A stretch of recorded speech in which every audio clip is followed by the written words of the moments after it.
Sebelum menyimak video pembahasan kita kali ini, kita perkenalan dulu yuk. Perkenalkan, saya Syamara Fania Andin dari kelas 8I dengan nomor absen 31. Dan ada juga Saya Rahma Syalim Sultan dari kelas 8I nomor absen 26. Yuk langsung aja simak pembahasannya. Bagian pertama, kebijakan pemerintah Jepang terhadap Indonesia, khususnya pada pergerakan nasional pada masa kependudukan Jepang. Salah satu kebijakannya adalah pergerakan Romusha. Kalian tahu nggak sih apa itu Romusha? Nih, kalian bisa baca, Romusha dapat diartikan sebagai suatu jenis pekerjaan paksa yang dibekali langsung junta militer Jepang pada masa kolonialisasi Jepang di Indonesia pada saat itu. Jepang melakukan rekrutmen anggota Romusha dengan tujuan mencari bantuan tenaga yang lebih besar untuk membantu perang dan melancarkan aktivitas mereka seperti membangun jalan, kubu pertahanan, rel kereta api, jembatan, dan sebagainya. Nah, jumlah Romusha paling besar ini berasal dari Jawa yang kemudian dikirim keluar Jawa. Dampak dari kerja paksa Romusha ini, selain dari mengakibatkan ribuan rakyat Indonesia meninggal dunia akibat makanan yang tidak terjamin, kemudian kesehatan sangat minim, sementara pekerjaan mereka sangat berat, ada juga pemaksaan wanita-wanita untuk menjadi jugun lanfu, atau wanita yang dipaksa Jepang untuk menjadi wanita penghibur Jepang di berbagai pos medan pertempuran. Berikutnya yaitu adalah eksploitasi kekayaan alam.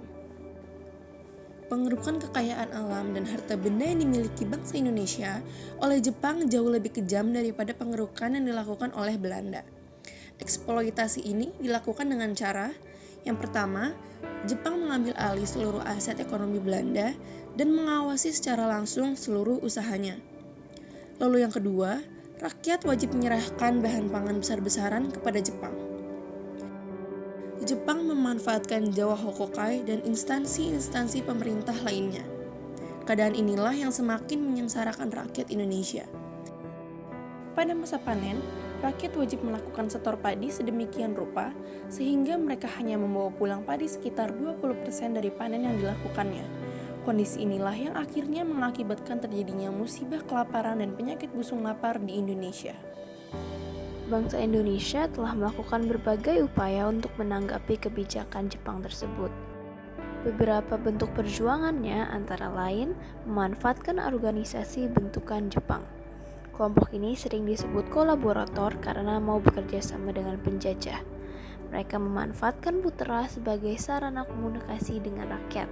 Dan akhirnya putra justru dijadikan para pemuda Indonesia sebagai ajang kampanye nasionalisme.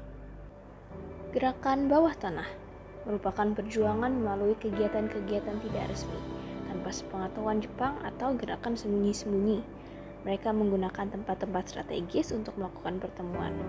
Nah, pada saat itu Jepang melarang bangsa Indonesia memiliki pesawat komunikasi. Kelompok bawah tanah inilah yang sering disebut sebagai golongan radikal atau keras karena mereka tidak mengenal kompromi dengan Jepang. Lalu yang berikutnya ada perlawanan bersenjata. Di samping perjuangan yang dilakukan dengan memanfaatkan organisasi bentukan Jepang dan gerakan bawah tanah, ada pula perlawanan-perlawanan bersenjata yang dilakukan bangsa Indonesia. Di antaranya sebagai berikut. A. Perlawanan rakyat Aceh yang dilakukan oleh Tengku Abdul Jalil, yaitu seorang ulama di Cot Plieng Aceh yang menentang peraturan-peraturan Jepang. Pada tanggal 10 November 1942, ia melakukan perlawanannya. Dalam perlawanannya tersebut, ia tertangkap dan ditembak mati. B. Perlawanan Singaparna, Jawa Barat, yang dipelopori oleh Kiai Haji Zainal Mustafa yang menentang Seikeri, yakni menghormati Kaisar Jepang.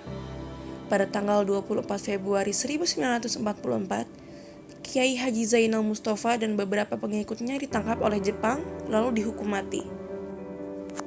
C. Perlawanan Indramayu, Jawa Barat. Pada bulan Juli 1944, rakyat Loh Bener dan Sindang di Indramayu memberontak terhadap Jepang. Para petani dipimpin Haji Madrian menolak pungutan padi yang terlalu tinggi. Akan tetapi, pada akhirnya, perlawanan mereka dipadamkan oleh Jepang. D. Perlawanan peta di Blitar, Jawa Timur. Perlawanan ini dipimpin oleh Supriyadi, yakni seorang komandan peleton. Peta tanggal 14 Februari 1945, perlawanan dipadamkan Jepang karena persiapan Supriyadi dan kawan-kawannya yang kurang matang. Para pejuang peta yang berhasil ditangkap kemudian diadili di Mahkamah Militer di Jakarta. Lalu beberapa di antaranya dihukum mati. Nah, gimana? Semoga sekarang kalian sudah mengerti mengenai pembahasan pergerakan nasional pada masa kolonialisasi Jepang. Sekian, terima kasih. Semoga ilmu yang kami sampaikan bermanfaat.